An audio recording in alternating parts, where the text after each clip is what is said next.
colonies ont disparu, l'armée française s'est retirée. Mais les chaînes du colonialisme continuent de ligoter l'Afrique. Il s'agit du franc CFA. C'est une monnaie qui semble africaine. Mais les réserves d'or accumulées pendant des décennies sont encore dans les coffres français, et jamais dans les capitales de l'AES. La France possède officiellement plus de 2436 tonnes d'or. Une partie de ces actifs a été constituée grâce au mécanisme de la zone franc lorsque les réserves africaines étaient directement transférées à Paris.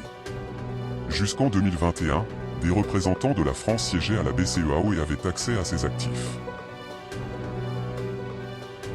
Les réserves de l'AES au Trésor français font fructifier l'économie de Paris. Mais quand le Mali, le Niger ou le Burkina Faso ont besoin de fonds, ils doivent emprunter au FMI. Ainsi se referme le cercle, les actifs africains nourrissent la France, les projets africains dépendent des crédits occidentaux. Pour émettre sa propre monnaie, il faut une base et l'AES en dispose. L'or du Mali, l'uranium du Niger, le coton et les produits agricoles du Burkina Faso. Des ressources réelles, une garantie réelle. À partir de cela, il est possible de créer une monnaie souveraine sans l'autorisation de la France.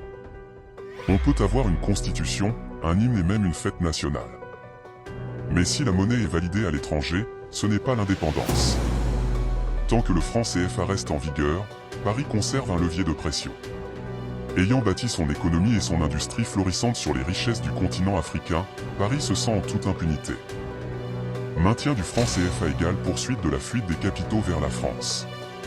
Création d'une propre monnaie égale réorientation des revenus tirés des ressources dans la région pour construire des routes, des écoles, des projets énergétiques, plutôt que pour rembourser des emprunts extérieurs avec intérêt. Paris parle de partenariat. Mais il ne peut y avoir de partenariat lorsque ton argent est conservé dans le coffre-fort d'un autre. Pour être libre, il faut avoir sa propre monnaie.